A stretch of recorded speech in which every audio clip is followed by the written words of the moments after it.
9वीं शताब्दी में दक्षिण भारत के इतिहास में चोल वंश का नाम सुनहरे अक्षरों में लिखा गया। विजयालय चोल एक महत्वाकांक्षी और दूरदर्शी शासक थे, जिन्होंने भारत के सबसे शक्तिशाली साम्राज्यों में से एक की नींव रखी।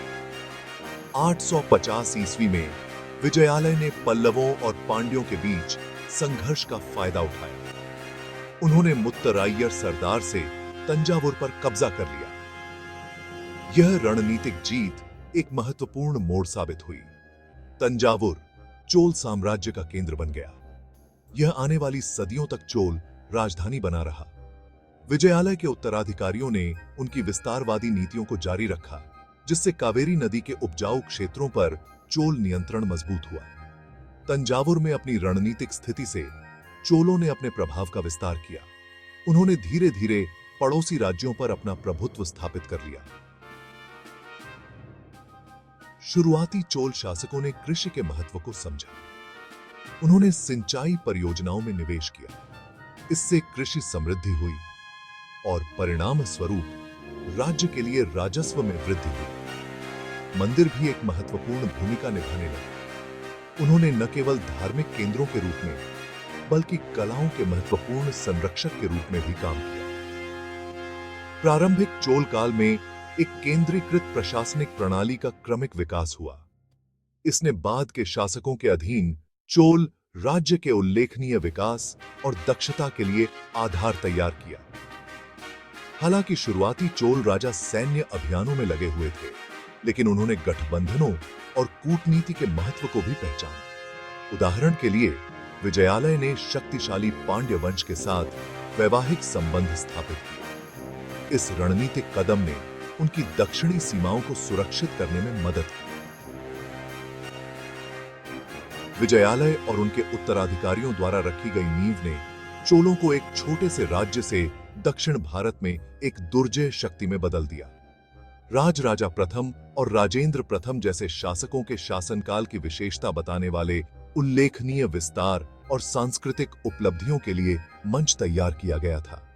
ये बात के चोल सम्राट एक ऐसे राज्य को विरासत में प्राप्त करेंगे जो महानता के शिखर पर है, जो भारत और उसके बाहर के इतिहास पर एक अमिट छाप छोड़ने के लिए तैयार है।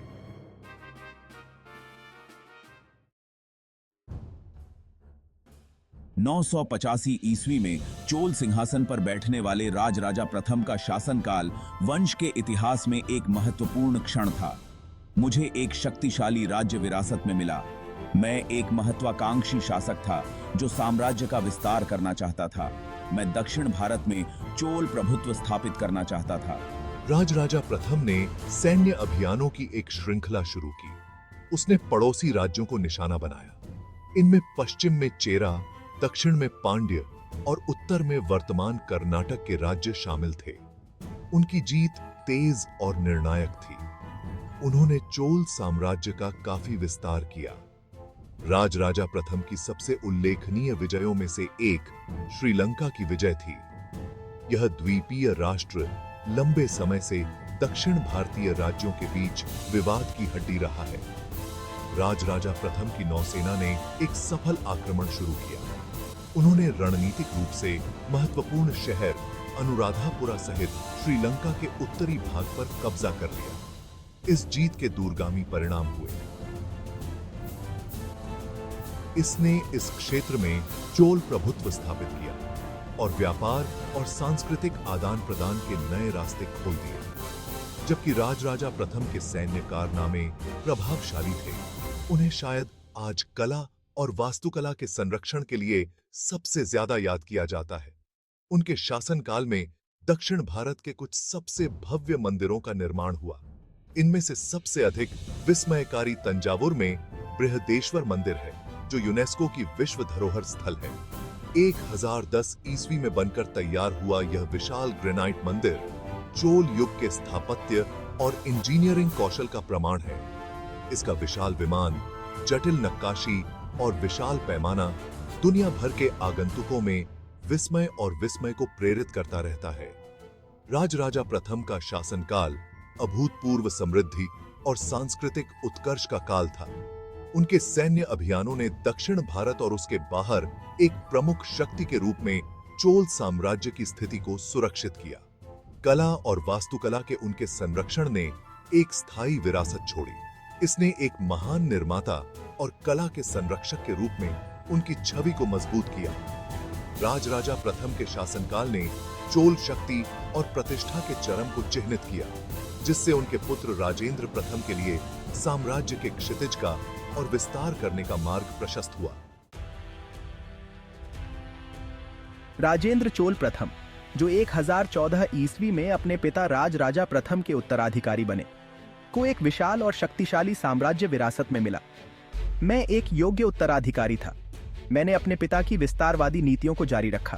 राजेंद्र प्रथम के शासनकाल में चोल साम्राज्य अपनी सबसे बड़ी क्षेत्रीय सीमा तक पहुंच गया, जो उत्तर में गोदावरी नदी से लेकर दक्षिण में श्रीलंका के द्वीप तक फैला हुआ था। उन्होंने दक्षिण पूर्व एशिया में चोल शक्ति का अनुमान लगाते हुए समुद्र के पार साम्राज्य के प्रभाव का विस्तार किया। राजेंद्र प्रथम के शासनकाल के सबसे उल्लेखनीय पहलुओं में से एक दक्षिण पूर्व एशिया के लिए चोल नौसेना का अभियान था। 1025 ईस्वी में भारत के पूर्वी तट से एक शक्तिशाली चोल बेड़ा रवाना हुआ। इसने बंगाल की खाड़ी को पार किया और श्रीविजय, वर्तमान सुमात्रा में बंदरगाहों पर सफल नौसैनिक हमलों की एक श्रृंखला शुरू की। ये छापे केवल लूटपाट के अभियान नहीं थे, वे सावधानी पूर्वक नियोजित अभियान थे। उनका उद्देश्य दक्षिण पूर्व एशिया के रणनीतिक रूप से महत्वपूर्ण समुद्री व्यापार मार्गों पर चोल प्रभुत्व स्थापित करना था। दक्षिण पूर्व एशिया में चोल नौसेना की सफलता के दूरगामी परिणाम हुए। इसने चोलों को एक प्रमुख समुद्री शक्ति के रूप में स्थापित किया। इसने दक्षिण भारत और दक्षिण पूर्व एशिया के बीच व्यापार और सांस्कृतिक आदान प्रदान को भी सुगम बनाया। इस संपर्क के प्रमाण इस क्षेत्र की कला, वास्तुकला और धार्मिक प्रथाओं में देखे जा सकते हैं। राजेंद्र प्रथम के नेतृत्व में चोलों ने खुद को जमीन और समुद्र दोनों जगह एक ताकत के रूप में स्थापित किया था। अपनी जीत का जश्न मनाने के लिए राजेंद्र प्रथम ने तमिलनाडु के चिदंबरम शहर के पास एक नई राजधानी गंगाईकोंडा चोलपुरम का निर्माण कराया। तंजावुर के वैभव को टक्कर देने के उद्देश्य से बना यह शहर शानदार मंदिरों, महलों और कृत्रिम झीलों से सुशोभित था। यह राजेंद्र प्रथम की शक्ति और महत्वाकांक्षा का प्रमाण था। गंगाईकोंडा चोलपुरम चोल प्रशासन और संस्कृति का एक जीवंत केंद्र बन गया। भाग 4, नौसेना सर्वोच्चता। समुद्री क्षेत्र के स्वामी के रूप में चोल वंश का उत्कर्ष समुद्र में उसकी महारत से जुड़ा था। चोल नौसैनिक शक्ति के रणनीतिक और आर्थिक महत्व को समझते थे। उन्होंने एक शक्तिशाली नौसेना के निर्माण में भारी निवेश किया। यह नौसेना उनके साम्राज्य की रीढ़ बन गई। चोल नौसेना केवल एक दुर्जेय लड़ने वाली सेना नहीं थी, यह समुद्री व्यापार की रक्षा और उसे बढ़ावा देने में भी सहायक था। यह व्यापार साम्राज्य में अपार धन और समृद्धि लाया। चोलों के जहाज नौसेना इंजीनियरिंग का एक चमत्कार थे। उनका निर्माण उच्च गुणवत्ता वाली लकड़ी का उपयोग करके किया गया था। उन्होंने उन्नत जहाज निर्माण तकनीकों को शामिल किया।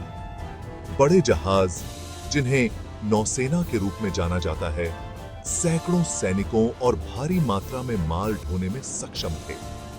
ये जहाज शक्तिशाली हथियारों से भी लैस थे, जिनमें गुलेल और जूझने वाले उपकरण शामिल थे।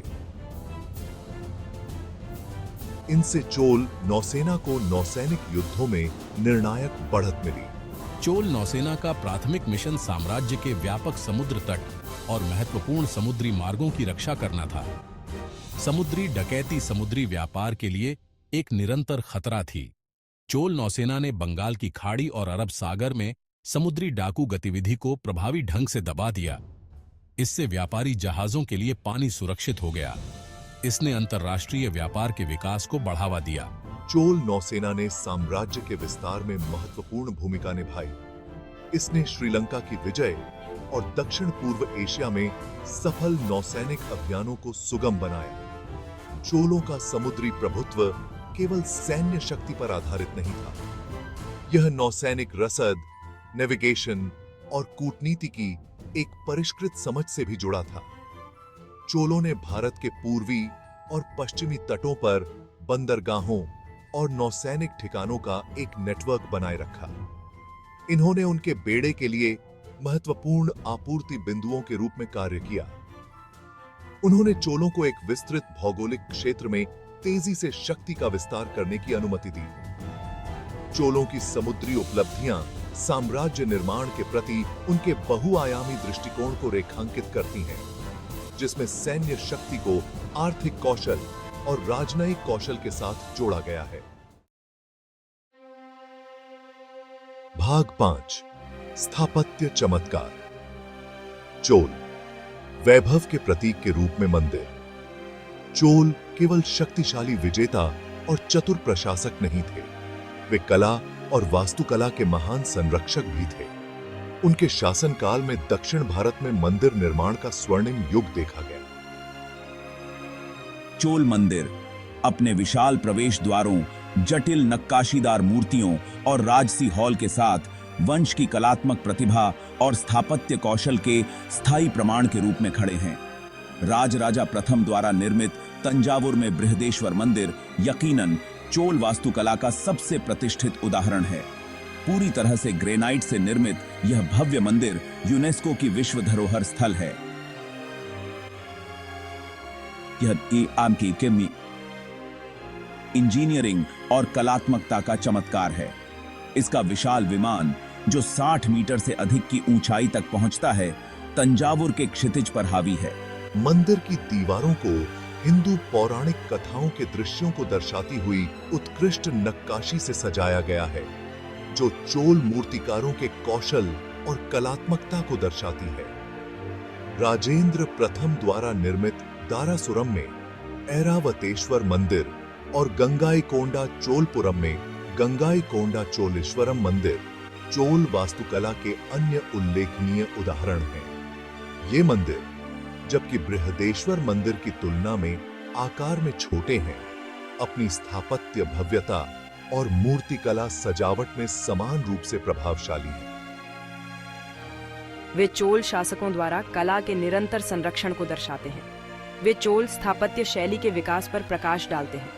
चोल मंदिर केवल पूजा स्थल नहीं थे, वे शिक्षा, संस्कृति और आर्थिक गतिविधियों के महत्वपूर्ण केंद्र भी थे।